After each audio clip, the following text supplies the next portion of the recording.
If you are looking to save a little bit of extra money this month to maybe go towards Christmas or decorations or fun stuff like that, today I am sharing 5 practical budgeting tips that will help you save money this month. If you're new around here, welcome. I'm Lena. I make money at home videos. I share what has helped our family reach our financial goals while still living a full life. If you haven't already, do me a huge favor and hit that subscribe button and ring that little notification bell. Look out for those last 2 tips because we would have saved so much money if we had followed these tips this last week, but we didn't, so we totally overspent on our budget. First up is find alternative activities. There's always an expensive way to have fun, but there's often a cheaper alternative. So I'm thinking about the pumpkin patch, even though that's a little bit past. I was filming this video last week and the audio was horrid, so here I am doing it again. But if you're going to the pumpkin patch next year and there's an expensive pumpkin patch and the tickets in are like $30 a person, and then you buy pumpkins and then you buy food, yay if that's what you want to do. But if you're looking to save some money, can you look for a different pumpkin patch? Is there a self-serve one? We found this awesome self-serve pumpkin patch and I had a free hay maze and the pumpkins were very reasonably priced, and our whole pumpkin experience for all 4 of us was only $21 because we could have fun for free and go down the slide for free. But then we just bought the pumpkins. You don't want to take all the fun out of life, even though I'm tempted. Sometimes I'm like, we need to save money. We need to stop doing everything fun. But that's probably not the best decision because you will get budget burnout fast. So we're thinking, how could we do this less expensively? How could we have Christmas photos for less? Do we have a talented family member or a cousin or a friend who's good at taking pictures? Could we get them to snap a few family photos so we could put that on our Christmas card instead of hiring the photographer for the $500? Also think about your trips. You want to go on trips, you want to spend time as a family, you want to have a little bit of a break, but you don't have to go on the most expensive trip ever. You don't have to go to Hawaii or Disneyland, which is always my favorite, but what if you took a day trip to the ocean? What if you found a little Airbnb to spend the weekend out and explore a local town instead of an amusement park? Or, of course, my personal favorite is going camping. Camping can be really inexpensive, and we actually have found a spot where we can go camping for free, which is my all-time favorite price.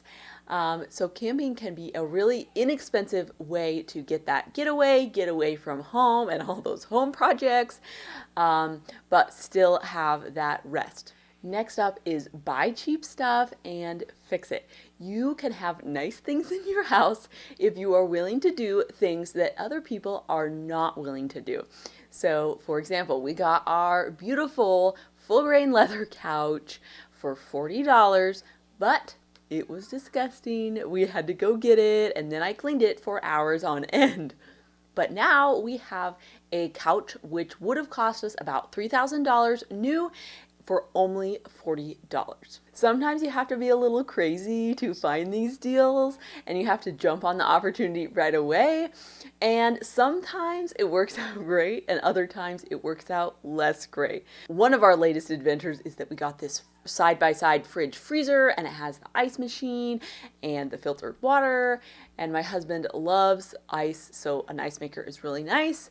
And we found it through a friend, and then we get it home and it won't stay cold enough in the fridge itself. And we're like, well, we don't want to throw it away. We can fix one problem. This will be fine. And then we find more problems, and then it starts leaking all over the floor, and we're like, oh man. And my husband's like, nope, we're giving up on this. So my friend generously gave us our money back and is going to pay for us to take it to the dump.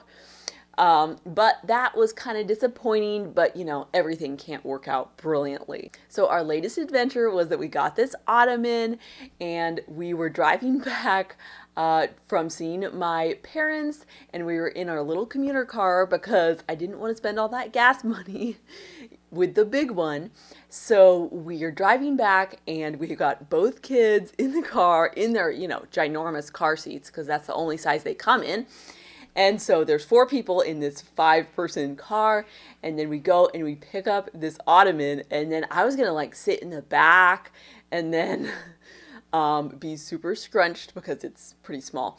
And then we are going to put the ottoman in the front, but then my husband figured out how to like jam it in the back and then put his seat super forward. Anyway, we got it home. It was only $15, so it was a fabulous deal. And our old ottoman has been chewed by my children, so it was like toast, and I did not want to spend $200 replacing it. So that was one of our latest adventures. If you buy used things, you often have a great story that goes with it. We also got this beautiful table for $75, and the chairs did not look like that when we got them. I got some faux leather at Hobby Lobby, and then I refinished the chairs. Well, my husband helped a lot because the nail gun just hurt my hand, so he had to do a bunch of that and help me out there. But we refinished the chairs together, and now it looks fabulous. And we have a real wood table for $75, which is so cool. So if you're willing to go the extra mile, be a little bit clever, learn some new skills about repairing, about cleaning, you can end up with some pretty awesome secondhand items. Next up is to look for cheaper solutions. We all need things like housing and clothing and coloring books for our kids, but we are looking and seeing if there's some way to do it for less. Yes, my kid needs shoes, but I probably don't have to buy him brand new Nikes. We actually just got my son a pair of Northside boots for winter, and they were half off, so they're only $22. And his other pair of boots from the same brand still looks great, and we can just pass them right on to the next kid. A great place to find coloring books and kids activities can be the dollar store or the $1.25 store or Goodwill. I have found fun flashcards at Goodwill. I have found lots of great coloring books and workbooks at the dollar store. If you need a little pick-me-up here or there, go to the dollar store and buy something fun.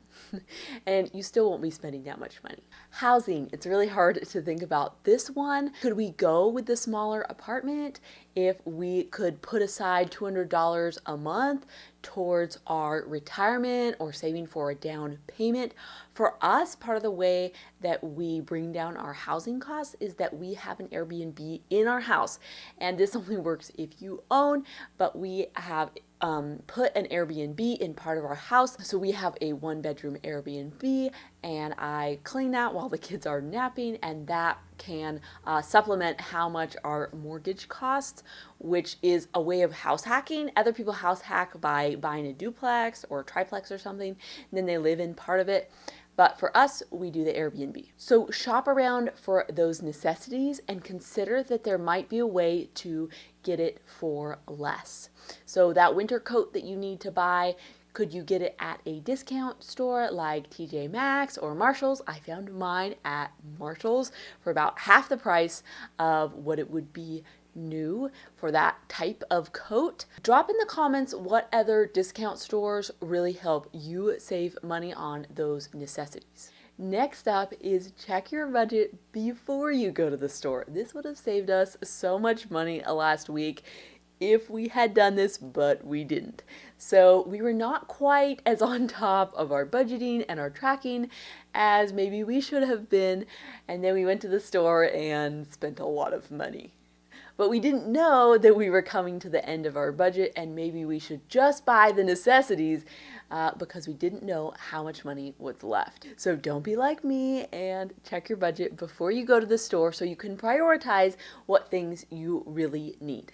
I don't think it's great to spend tons and tons of time on your budgeting because that can get a little obsessive, but just keeping on top of it, maybe like 1 or 2 times a week, you're checking out your receipts, you're updating your budget or something like that for like 15 minutes or something. And lastly is to shop alone. Last weekend, we all went to the store. It was just a big party, and we were just wandering around, looking at all the fun stuff, be like, maybe we need this. Maybe we need this. This looks exciting. I think this would be a really great snack. We just had way too much fun and then we spent way too much money. We have a lot more success when we send one parent to the store. We have this little app that both of us can use and see. It's called To-Do List, and it is free, even though there are ads and it's kind of pokey, but oh well. You know, I like free. And then that person is at the store, they're just buying the things on the list, and they know that when they get home, the other person will be like, what's this? It wasn't on the list. Why did you get that?